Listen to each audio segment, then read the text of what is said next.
Muy buenas noches, hermanos de la Iglesia Bíblica Maranga y amigos que gentilmente nos sintonizan. Una vez más les agradecemos por estar aquí en este tiempo con la palabra de Dios. Estamos en medio de esta circunstancia que se ha llamado pandemia, emergencia sanitaria y de otras, seguro, maneras particulares, y intentando aprovechar al máximo cada circunstancia. Sabemos que Dios no está ajeno a ninguna de estas cosas y Él es capaz de utilizarlas, y ese es su propósito para su gloria y honra, para beneficio, para bendición de su pueblo. Y esa es nuestra oración, que podamos conocer a Dios y hacerle conocido. Estamos en nuestra serie sobre el libro de Hechos de Contagiando a Cristo, ¿no? Que esa sea una forma, el contagio que va más allá de la voluntad, es algo inevitable, así debería ser. Y hablando de esa serie, estamos ya en la última gran división del libro de Hechos, capítulo 13 en adelante, donde vamos a ver, como ya habíamos indicado, y esta mañana terminamos de ver, por ejemplo, cómo es la iglesia que Dios usa, que Dios usó para las misiones. En contraste, no fue una iglesia, una mega iglesia, sino fue una iglesia pequeña, nueva, pero con las características necesarias. Y en esta noche ya mismo vamos a iniciar los famosos viajes, así llamados los viajes misioneros, que encontramos aquí. Y a partir de esos viajes, en cada uno de ellos vamos a intentar seguir aprendiendo lecciones, y también estar prevenidos de algunas advertencias seguramente que tenemos que tomar en cuenta. Así que gracias por estar ahí. Le animo que ya abra su Biblia en el capítulo 13, versículos 4 al 12. Estaremos intentando cubrir este primer viaje, bueno, esta primera sección de este viaje. Ahora, como hemos dicho, estos son los que llamaríamos los misioneros y han iniciado este viaje, y hay cosas que necesitamos aprender de ellos. Y a veces estos aprendizajes, así se llaman hoy en día, pueden tener un costo alto, doloroso, no por eso malo.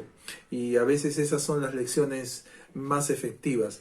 Pero si podemos aprender de ellos, de estos viajes, de estas lecciones, no tenemos que volver a pasar estos errores. Alguien dijo que una cosa es tropezar con una piedra, todos podemos hacerlo, pero otra cosa es encariñarse con la piedra. Entonces no necesitamos repetir los errores que otros ya cometieron, y podemos aprender de la sabiduría de otros. Así que esa es la expectativa de Dios con su palabra. Así que vamos a orar, y de ahí empezamos este primer segmento de este viaje. Y allí, con vista en ello, vamos a hacernos la pregunta siguiente, ¿no? Hemos terminado esta mañana, el mensaje que usted lo verá mañana o posterior a este mensaje, las características de la iglesia misionera, cómo es una iglesia bíblica misionera. Y hoy vamos a preguntarnos cuáles son las mínimas metas en las misiones, las metas mínimas en las misiones. Ahora hay seguro tantas metas, al fin es reproducir la comisión, contagiar la comisión, recuerdan, habíamos titulado, pero ¿cuáles son estas mínimas metas? Vamos a verlas, comenzar a verlas en esta noche. Oremos por unos instantes. Gracias te damos, Señor, por tu palabra es verdad, tu palabra es eterna, y Señor, siempre es vigente y pertinente. Y Señor, que tu Espíritu Santo nos dé el discernimiento necesario para aplicarla a nuestra necesidad y realidad. Gracias te damos en el nombre de Jesús. Amén. Capítulo 13. Entonces ahí estamos viendo cuáles son las metas mínimas en las misiones. Con vista en eso, hemos titulado lecciones y lesiones en el ministerio, en las misiones. Hay cosas que debemos aprender, hay cosas que tenemos que tener cuidado para no incurrir en estas lesiones. Veamos en esta noche dos grandes cosas. La primera, procuremos el cumplimiento básico de la misión.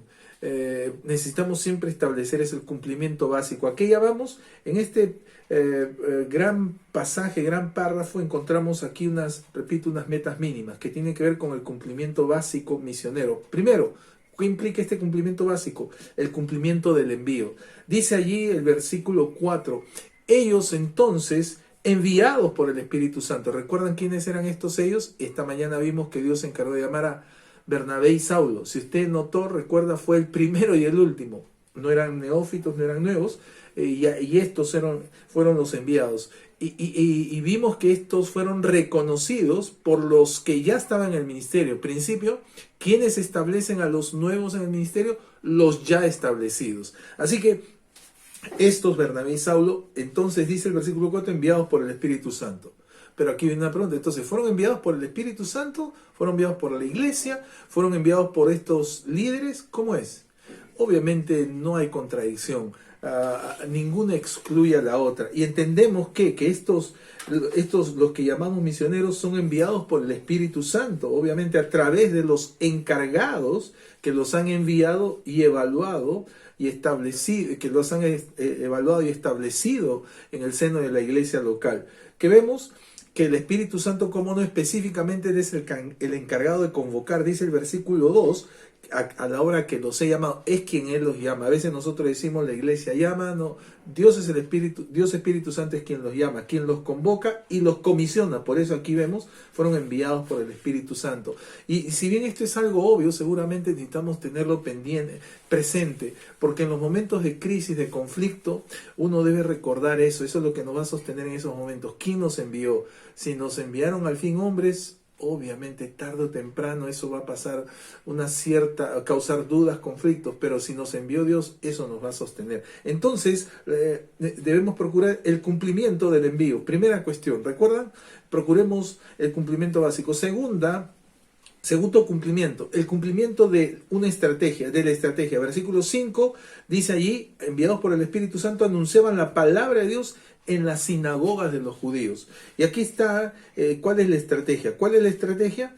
Note usted que lo hicieron en la sinagoga de los judíos, que siempre es más fácil empezar la evangelización con quienes haya una empatía espiritual. De esto hemos hablado, recuerdan, con quienes haya cierta afinidad, siempre es más fácil empezar. Ahora es siempre la palabra de Dios, siempre el mensaje, y siempre es más fácil donde hay esta empatía, y es anunciar la palabra de Dios. Entonces, siempre hay personas con las cuales tenemos mayor facilidad de movernos, de desarrollarnos, de compartir. Empecemos con ellos. Así que esta es la estrategia básica. A veces, no siempre, esa facilidad, esa empatía espiritual, recuerda, empatía espiritual para lo espiritual, va a ser con la familia. No siempre, a veces se va a tornar lo más difícil. En todo caso, con algunos de la familia. No es lo mismo hablar con los padres que hablar con los hermanos o con los hijos, etc. A veces pueden ser los vecinos, los amigos, los compañeros. Hay un ámbito de empatía espiritual. Así que ahí está la estrategia espiritual básica. Tercero, dentro de este cumplimiento básico, el cumplimiento del entrenamiento. Dice el versículo 5, repito, dice allí, leo desde el 4, ellos entonces enviados por el Espíritu Santo descendieron a Seleucia y de ahí navegaron a Chipre y llegados a Salamina anunciaban la palabra de Dios en las sinagogas de los judíos. Tenían también a Juan de ayudante. Noten, el entrenamiento simultáneo. Se aprende a hacer la obra apoyándola. Ciertamente hay aspectos de conocimiento, pero se aprende haciendo, se aprende a hacer la obra de Dios apoyándola. Y qué mejor lugar de entrenamiento que haciendo las propias misiones. Ahora, no estamos hablando de experimentos. Obviamente, Juan era un ayudante, literalmente es eso, un ayudante, y es un término específico aquí. Entonces, su mejor manera de aprender era siendo un ayudante. ¿No es eso una regla universal? ¿Cómo se aprende? Ayudando. Ayúdame. Empieza desde algo mínimo. Es igual en la obra. Entonces el entrenamiento no es un experimento, sino es una experiencia que va a enriquecer. Entonces no confundir, no hacemos experimentos, lo que hacemos es dar y ganar experiencia. Entonces aquí está la oportunidad de las misiones. Hoy en día, esa es siempre una oportunidad. No estamos diciendo que tengamos que dar cargos o poner al frente a personas justamente que están comenzando a ganar esta experiencia. No, aquí, qué interesante, tenían también a Juan de ayudante. Qué buena oportunidad. Así que aquí está este cumplimiento básico de las misiones, el envío, la estrategia y el entrenamiento. Veamos en segundo lugar, con más detenimiento, con mayor detenimiento, que necesitamos preparémonos para el enfrentamiento satánico. Sí, Una vez más, esto es parte de la obra porque estamos en terreno del enemigo. Recuerde, en este mundo, el mundo entero está bajo el maligno. Y lo que estamos haciendo desde otra perspectiva trascendental es salvar a las almas, como diría el libro de Judas, arrebatándolas del fuego. Y no cabe duda que esto no le va a agradar a Satanás. Veamos, para este enfrentamiento satánico debemos tener en cuenta algunos aspectos de este enfrentamiento. Primero, el enfrentamiento aquí lo vamos a ver encontrado. No necesitamos buscarlo, nos va a encontrar. Por eso decimos aquí el enfrentamiento encontrado.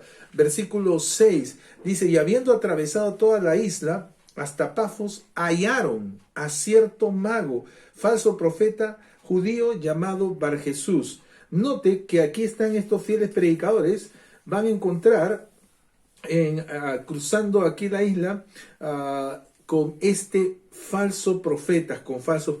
Los fieles profetas se van a encontrar tarde o temprano con falsos profetas. Esto al propósito va a ser una manera de probar justamente la fidelidad.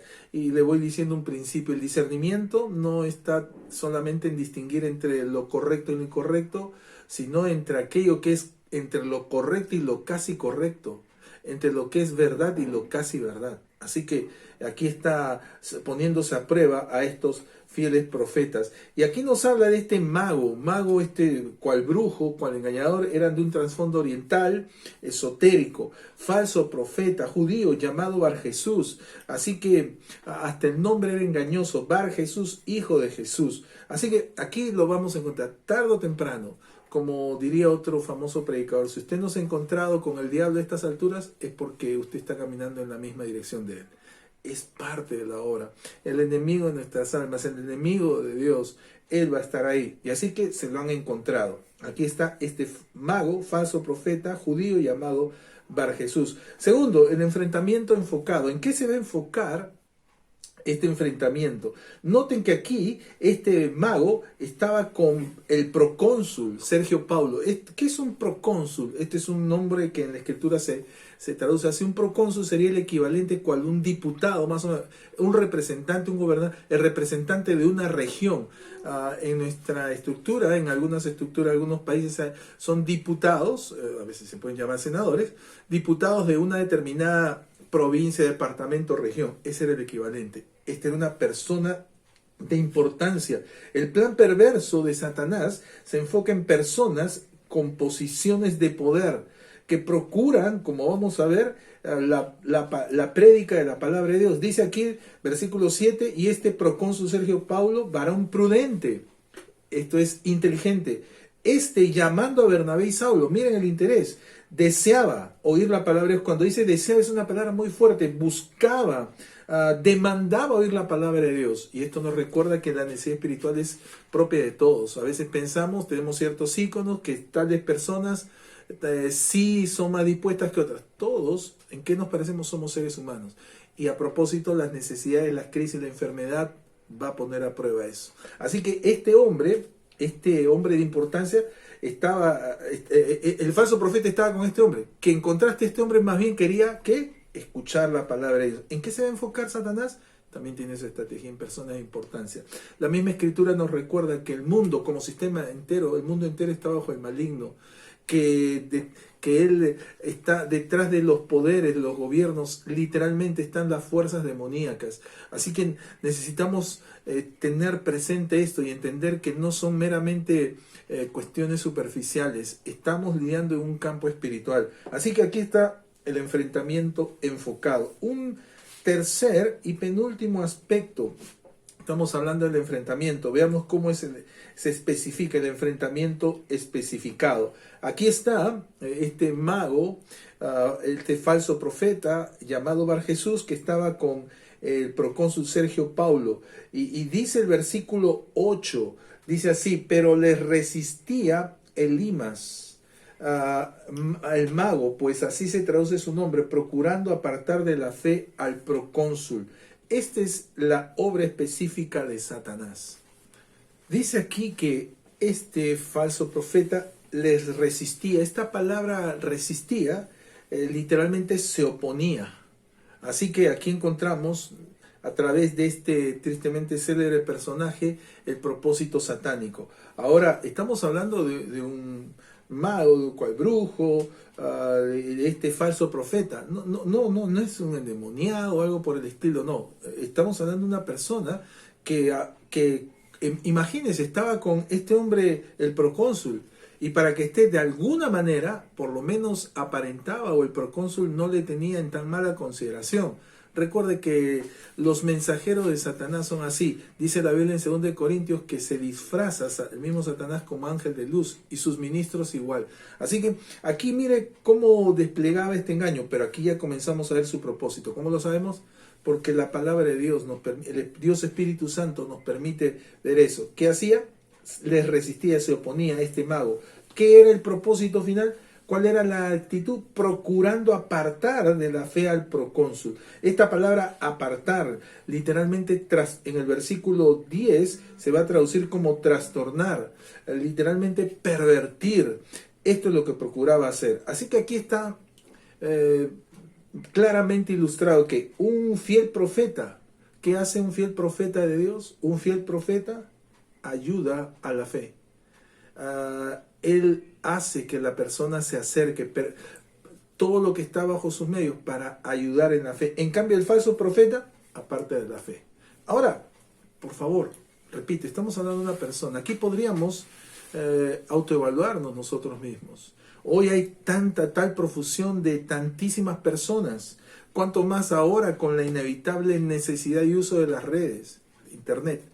Miles, sí, para no decir millones de personas, millones de predicadores y pastores.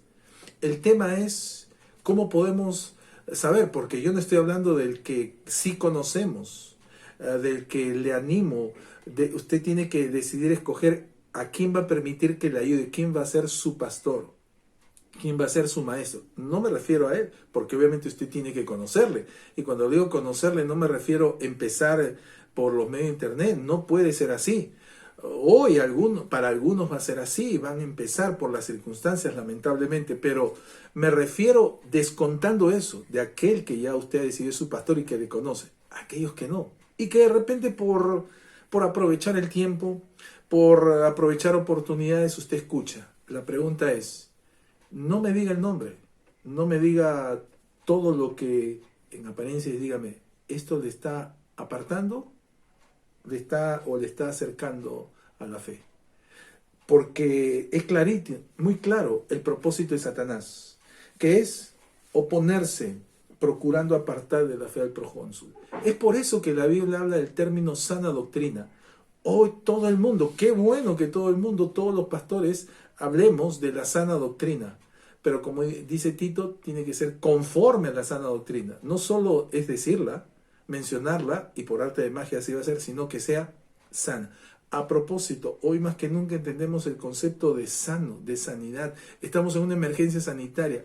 Trae salud. En la Biblia salud es sinónimo de salvación, de bienestar. Así que necesitamos evaluar a nosotros mismos. Otro famoso predicador dijo que la palabra de Dios no sufre tanto en manos de sus oponentes, sino de los propios exponentes. Necesitamos nosotros ser conscientes de ello. Nuestro propósito tan solamente es transmitir la palabra de Dios. No es predicar, como dice 2 Corintios, no nos predicamos a nosotros mismos, sino buscamos el que por medio de la palabra de Dios otros crezcan en su fe. Así que este falso profeta, mire qué hacía, procuraba apartar de la fe al procónsul. Qué terrible que hoy en nombre de Dios, con la palabra de Dios, hayan personas que sean afectadas en sus vidas, que sean alejadas de la fe. Eso no tiene nada de positivo, es totalmente satánico. Ahora ya lo sabe bien.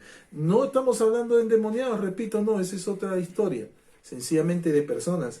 Y ese es el gran peligro. Así que personas bien intencionadas, nosotros mismos podemos caer en ese peligro. ¿Recuerdan al apóstol Pedro?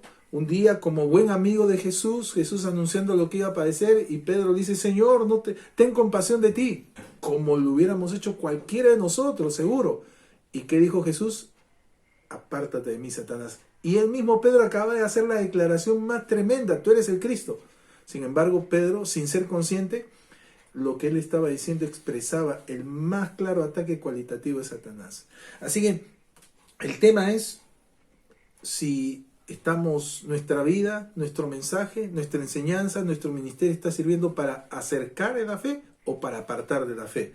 Ahora ya sabe de dónde viene. Y aquí está el propósito, como hemos visto, el enfrentamiento específico. Se oponía obstaculizando la obra de Dios. Dice el versículo 9 más claramente.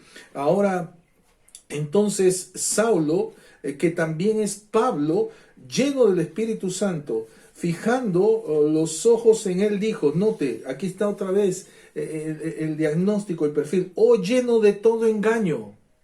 Estamos hablando de este falso profeta, pero esto se aplica, son las mismas características de Satanás. A propósito, engaño en griego, dolos, engaño.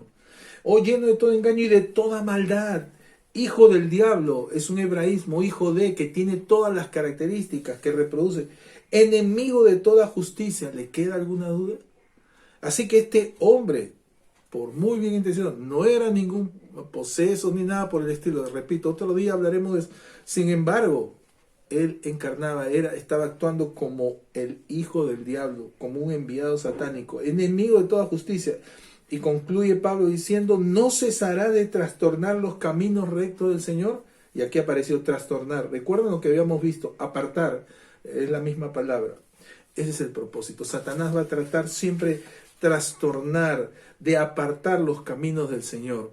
Y repito, ¿cómo es posible que haya personas con una Biblia en mano, con apariencia de piedad, que busquen eso, que hagan eso? Qué cosa más perversa. Pero muy bien, ellos un día van a dar cuenta a Dios. Nosotros vamos a dar cuenta a Dios. Y no le quepa duda, en ese día no va a haber excusas. Así que necesitamos nosotros mismos tener cuidado en primer lugar de nosotros mismos. Como creyentes y máxime aquellos que exponemos la palabra de Dios. Dice el libro de Santiago, no os hagáis maestros muchos de vosotros, sabiendo que recibiréis mayor retribución. Es una cosa muy seria. Así que Satanás es un ser muy espiritual, sin ninguna compasión.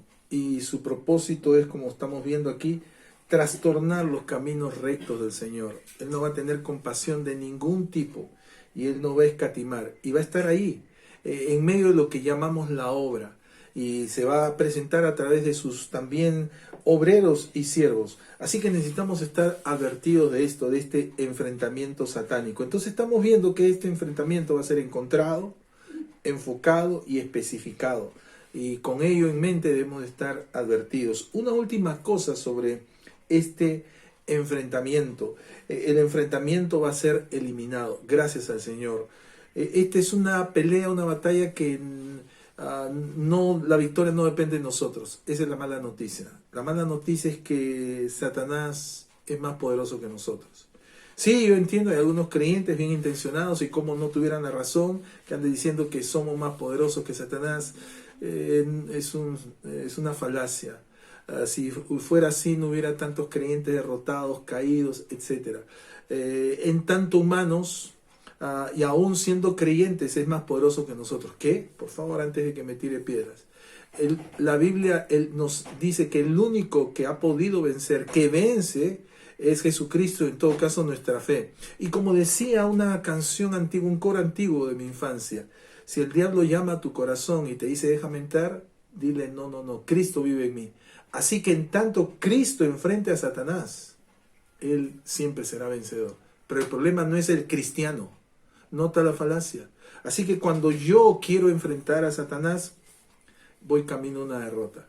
A menos que permita, como dice el apóstol Pablo, ya no vivo yo, y Cristo vive en mí. Y aquí está, una vez más, cómo va a ser eliminado. Y note, como ya hemos dicho, no hay héroes. Y aquí, en el versículo 11, Pablo está ahí, lo ha enfrentado, y entonces dice ahí, ahora pues, después de haberlo diagnosticado una vez más, perfilado, ¿no? Después de haberlo enfrentado, y de una manera interesante dice, fijando los ojos en él, lo enfrentó, no lo rehuyó, no bajó la vista, no pidió disculpas, no, nada por el estilo, lo enfrentó cara a cara, como diríamos hoy, mirándole a los ojos, y así dice, fijando, ahora pues he aquí la mano del Señor está contra ti. No dijo, ahora vas a ver lo que te voy a hacer, ahora te voy a exorcizar, ahora te voy a reprender, no dijo eso. ¿Qué dijo? la mano del Señor está contra ti. Y aquí está el juicio. Y serás ciego y no verás el sol por algún tiempo. Nada más, ahí está. E inmediatamente cayeron sobre él oscuridad y tinieblas. Es el Señor siempre el que nos da la victoria. Tenemos la victoria por medio de él.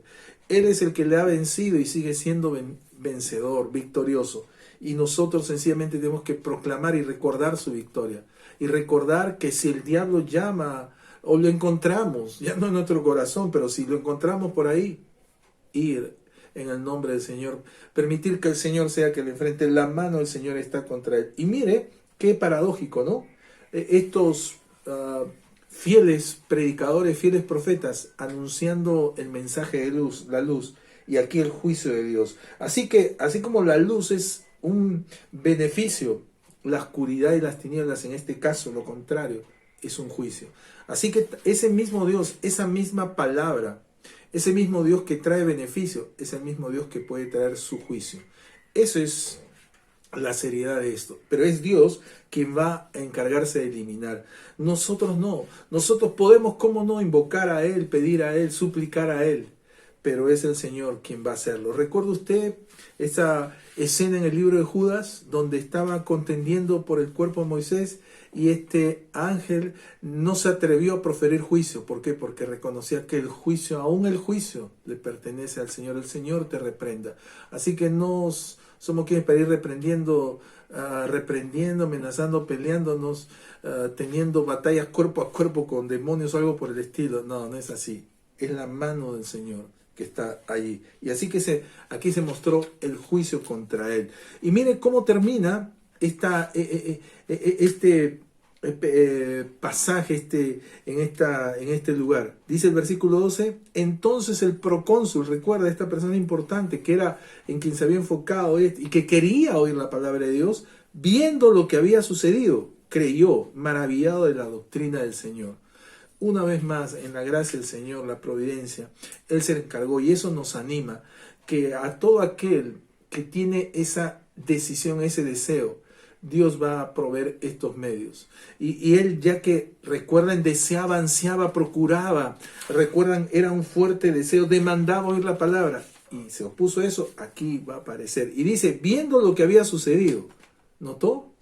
En otras palabras, que vemos que a veces el juicio de Dios va a ser más elocuente, que el juicio de Dios va a tener mayor beneficio. Así que Dios puede glorificarse de varias maneras. Él siempre de una u otra manera se va a llevar la gloria. Y aquí Él creyó, maravillado, atónito de la doctrina del Señor. Él entendió que esto era así. Así que es nuestro Dios quien va a ayudarnos, quien va a hacer el enfrentamiento y la victoria cabal sobre Satanás. ¿Nosotros qué tenemos que hacer?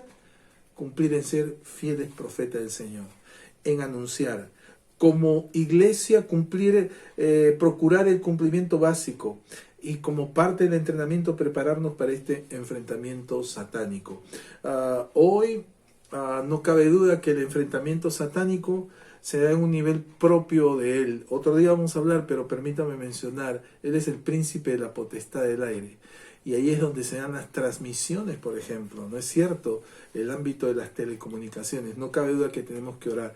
Hoy, si no hay estos dispositivos, si no hay la corriente eléctrica, etcétera, comienzan las dificultades. Hoy necesitamos estar pendientes de eso. Y Satanás no ha cambiado sus objetivos y tampoco el poder de nuestro Señor. Así que estemos conscientes de eso para tomar nota de estas lecciones y no exponernos a estas lesiones. Señor, te damos gracias por tu palabra. Gracias que eres tú quien pelea y quien nos da la victoria anticipada. Gracias porque somos victoriosos en Cristo Jesús. Y Señor, por aquellos que nos están escuchando con ese deseo, con esa demanda de tu palabra, que tú, Señor, uses tu Espíritu Santo con tu palabra para que ellos puedan tener la luz del Evangelio. En el nombre de Jesús. Amén. Síganos en nuestro canal de YouTube y en nuestra cuenta de Facebook. Les esperamos.